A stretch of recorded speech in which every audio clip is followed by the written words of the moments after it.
E aí, pessoal, 1-1 na arena, de desespero a alívio.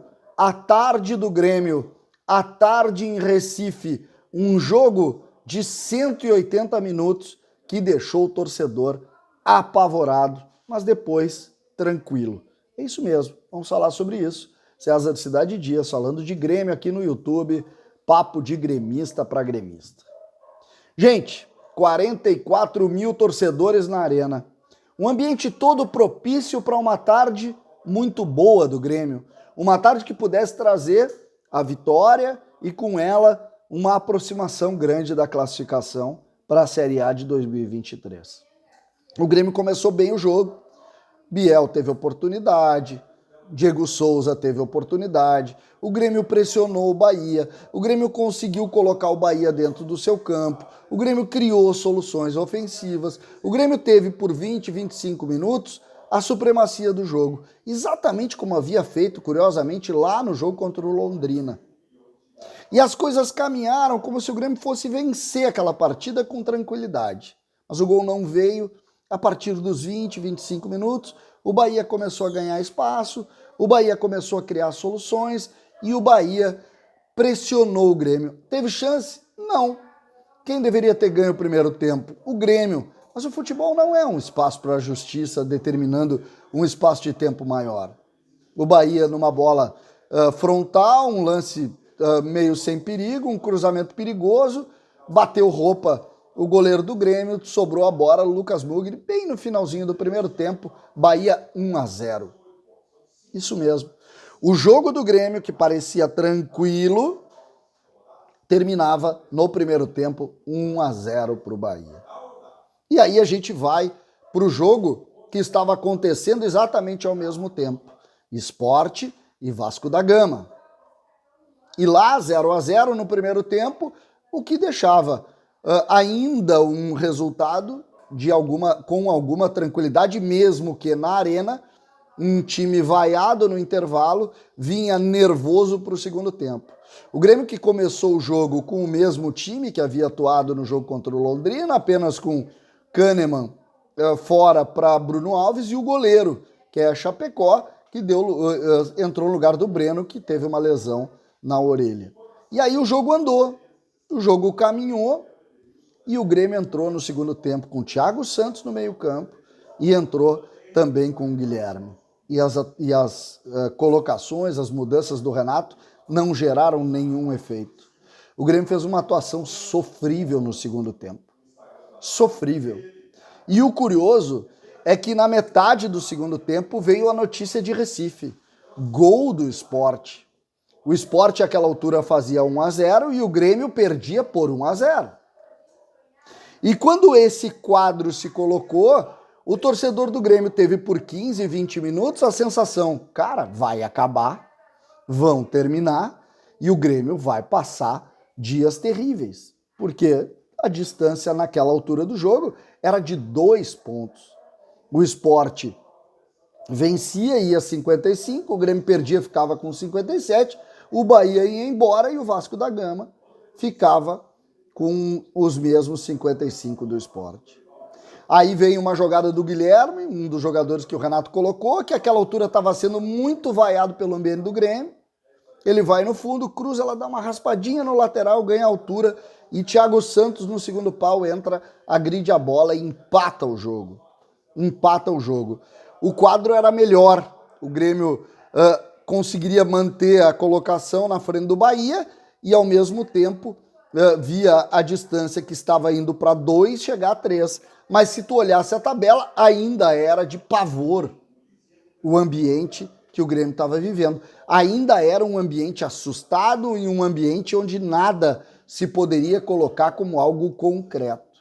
Até que, no finalzinho do jogo, a maior alegria da arena. A maior alegria da arena. O gol do Vasco. Não o gol do Grêmio e muito menos a atuação e o que o Grêmio apresentou. O gol do Vasco deu um alívio geral em todo mundo, no torcedor do Grêmio e, claro, no ambiente do Grêmio, no ambiente do Renato, no ambiente da comissão técnica, no ambiente de todos que circulavam aquela relação. O Grêmio, àquela altura, voltava a ter a distância de 5 pontos muito mais pela força do Vasco do que propriamente pelo que o Grêmio havia produzido. Só que a essa altura não interessa mais como, não interessa mais o rendimento, não interessa mais nada. O trabalho do Grêmio fracassou. E o que nós queremos é voltar à primeira divisão para passar uma borracha nesses 2 últimos anos e espantar tudo de mal que o Grêmio acabou recebendo nessas 2 temporadas. Isso é que o Grêmio precisa fazer e isso é que precisa ser ponderado. E àquela altura o que a gente via é isso. O Grêmio pode, neste momento, garantir vaga na próxima rodada de forma matemática. Precisa que o Sport não vença, precisa que o Sampaio Corrêa não vença, para, no jogo contra o Náutico, que nós estaremos aqui, na casa, aqui no canal do Baldasso, fazendo o jogo mais uma vez, exatamente com a ideia de que o Grêmio vai subir contra o Náutico. O Grêmio precisa disso e a história é curiosa em matéria de futebol. O Grêmio volta aos aflitos para enfrentar o Náutico, podendo subir matematicamente. O final de semana do Grêmio começa no sábado, com esses 2 jogos. O jogo do Sport com Londrina mais cedo e depois o jogo do Sampaio Corrêa.